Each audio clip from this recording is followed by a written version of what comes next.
I love talking to Jarrett Bell. Love talking to Jarrett. What's up, man? How you doing? Hey, Michael, how you doing? It's good to see you, man. As we Hey, kick off yet another NFL of a season.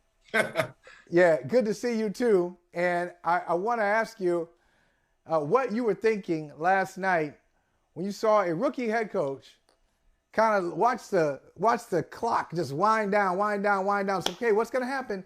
You got Russell Wilson. It's fourth down. You got to let Russell Wilson do something. Clock is winding down. And then we get down to our decision is to kick a 64-yard field goal to win the game. What were your thoughts then? Yeah, it looks like it might be the bonehead move of the week because it didn't work, obviously. But you let the clock run down all the way to like 20 seconds before you stop it, okay? Had you that's why you've got Russell Wilson, is to make those plays. I mean, he's in his old house. I would just imagine that all of the synergy is just surrounding Russell in that moment. You don't have to get a 15-yard completion. You need to just get 4 or 5 yards, and then you still have all of your timeouts. You can still kick that field goal, make it closer for McManus, as good as he is. It just really stunk, to tell you the truth. And, Nathaniel Hackett, his first NFL game as a head coach, right? And he's the only new head coach who lost over the weekend. And that's the way you go down. Well, he deserved it. Well, hey, listen, if you're going to do that, he deserved to lose. Totally. With that decision. And you remember what Bill Parcells used to say, you are what your record says you are. So this is on Nathaniel Hackett's record, because you take the ball out of Russell Wilson's hands in that moment. It's beyond me. It really is. I'm dumbfounded. Don't know what they were thinking. And even, like I say, the clock management leading up to the kick was atrocious. So Nathaniel Hackett, he tried to explain it in the post-game news conference. I wasn't very convinced by it. So there you are. You're 0-1 as a new coach, and these are the decisions that win or lose games. So if you look at this, the Broncos had several opportunities. It did come down to this. It shouldn't have come down to it. They had their way at a lot of times just moving the ball. You look at the yardage they finished with after the game compared to Seattle's. They had ease. They were moving the ball up and down the field with ease until they got to the red zone, and specifically until they got inside the 10, and in some cases inside the 3 and 2, and then they just fell apart. Do you think that Denver is who Denver showed itself to be last night, and do you think Seattle who showed itself, looked like a decent team last night? Do you think both of these teams are what they looked like last night? Well, I see the potential in both. I mean, I see the potential in the Denver Broncos, and yeah, you lose. They had a stat where it's happened like only once in the last like 30, 40 years where somebody has fumbled inside the 5 twice or whatever. So you don't expect that to happen every week. So good sign for Denver to be able to move the ball, and you kind of see what Russell Wilson brings to that whole equation. But I'm more impressed with Seattle and Geno Smith, okay? Because Geno Smith has been written off for years.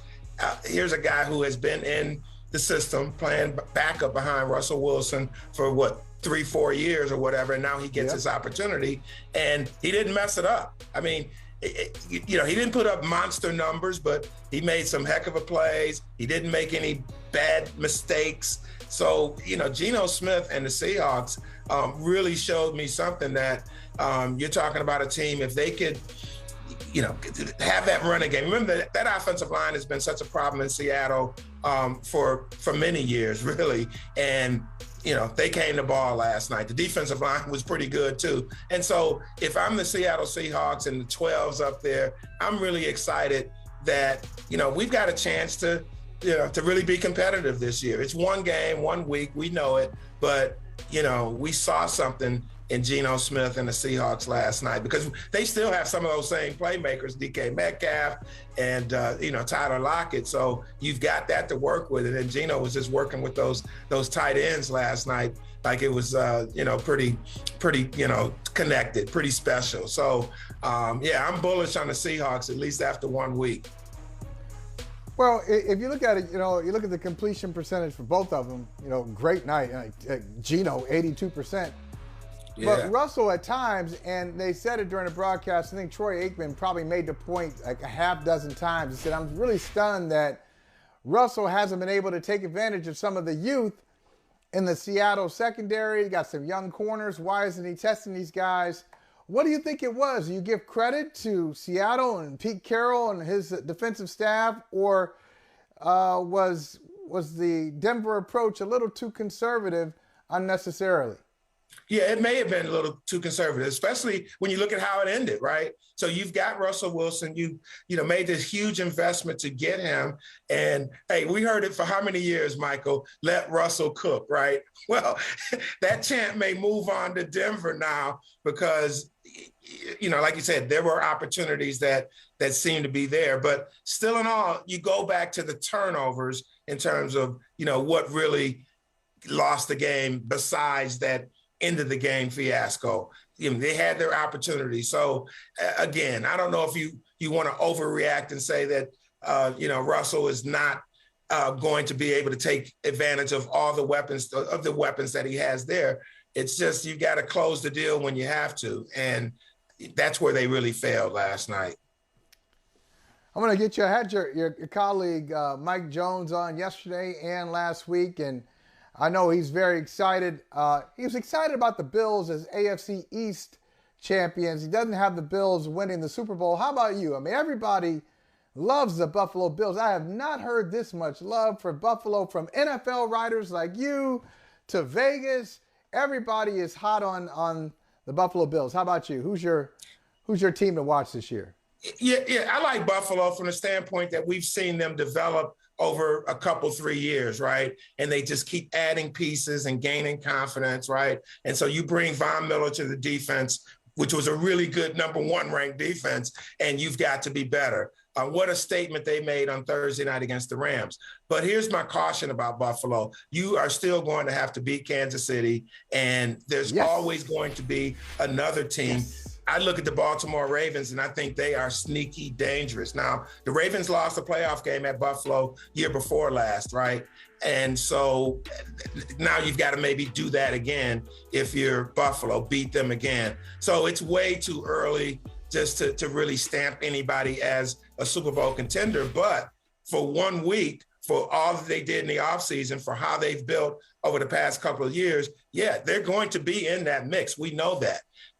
So what a great statement for them in week 1, but it's just too early to really kind of crown a Super Bowl champ right now. But they will be, but they're going to be 3 or 4 teams, right? And Buffalo's one. I think Tennessee showed us again that they are a fraud, right? And so let's strong words, a fraud. Yeah. And, well, when you're talking about a Super Bowl level, I mean, they had their opportunity last year, but I think Kansas City really showed us something without Tyreek Hill. And how do you take Tyreek Hill out of, an explosive offense and expect to still be good? Well, you have other playmakers step up. You still have Patrick Mahomes. Now he has more options, different things he can do, so he can expand the offense in different ways. And you never want to say take Tyreek Hill out of it and you're going to just be okay. But that's kind of the challenge for the Kansas City Chiefs, is to really keep that offense moving without Tyreek Hill. And so I think Kansas City is still going to be that team that Buffalo is going to have to prove that it can beat. Now, they almost did it last year, but, we'll see. Jarrett, you mentioned Baltimore, and it brings to mind the Lamar Jackson contract negotiations. And I've always said this to people. Look, I would not be I'm in this business, the sports journalism business, for a reason, but it's not the business side of it. I'm not really a business-minded person. I do okay with it, but I would not excel at business. I don't believe that. So, and part of the reason, Jarrett, I've done some self-scouting on this. I'm too idealistic. So if I'm representing myself and I'm dealing with an organization like the Baltimore Ravens, I'm representing myself, and they say they love me, I love them. Oh yeah, we want to be here together and we'll get this done. I'm thinking that my conversations with them are private, are confidential. I haven't leaked a thing. I'm just talking to them. And all of a sudden, before the season starts, we said we're suspending our talks and we'll get this thing worked out. Okay, that's nice and beautiful, nice little family business. All of a sudden, I hear that the terms are out there for people like you and me to discuss, and that, sources say that the Ravens offered Lamar $250 million and $133 million guaranteed, but he wanted a Deshaun Watson contract. Could this be a deal breaker? Because I know if it were me, I'd be like, what? Like, I would take it personally. It's not just business. Now it's personal, because you positioned it as this personal family thing, and then you go behind my back and leak a story. Am I all wet on this? How do you see it? No, I think that's a wonderful point, Michael. I really do. I think it's, it's very relevant in the grand scheme of things, because for so long we have not heard details come out in terms of the specifics of what was being discussed between Lamar Jackson and the Ravens. And like you said, now all of a sudden you're hearing these terms, and they didn't come from Lamar Jackson. So you look at the team, you point the finger there. It helps his leverage, to tell you the truth, that if from the standpoint that he's going to want to play hardball. Go back to last spring when Deshaun Watson got his contract, right? And everybody was just really stunned by not only the number, but the fact that it was guaranteed, right? Well, the Ravens owner, Steve Bisciotti, came out at that time at the NFL meetings and said, no way are we going to, want to put that kind of guarantee on any contract. And it kind of messes up the whole deal. Now, I'm paraphrasing exactly what he said, but that was the tone of his remarks. And I think that has been the crux of the issue. Even though they guaranteed a significant portion, it still wasn't 100% guaranteed. And I think this is really going to be a measuring stick in terms of how some of these contracts get done in the NFL moving forward. I mean, we've heard players talk about wanting guaranteed contracts, and especially the star players, right? For so long. Kirk Cousins got it. Now Deshaun Watson gets it. Some of the other big contracts, Russell Wilson being one of them, did not rise to the 100% guaranteed level. Well, that's what Lamar wants. And from everything that I could tell, right? Right, that's right. And so it's definitely going to be the line in the sand that either gets resolved next year. They'll put the franchise tag on him, I'm assuming, unless he gets hurt, right? What if we saw what happened with Dak Prescott a couple years ago. He got hurt. The Cowboys still negotiated with him as if he didn't get hurt. But that doesn't mean the Baltimore Ravens will do the same thing if something happens to Lamar Jackson. So obviously, and he knows this, there's this risk that he has by not having a deal right now. But he's sticking to his principles. And I, for the life of me, Michael, I think if he had an agent, it would definitely help in terms of him being able to not be in the middle of it, to allow someone else to do that talking for him. But Lamar beats to his own tune sometimes, and you can't knock him for his principles. So this is going to go on. But the point you make about where the information came from in this case, because now all of a sudden it really looks like the Ravens are playing a PR game. They want to justify why their quarterback is not done. They want to get public sentiment on their side. And I think it is wrong when you talk about kind of how this whole thing has kind of transpired over, many months, with both sides really keeping to the vest when it came to confidentiality. And now all of a sudden stuff is getting out there. Yeah, not right, not good.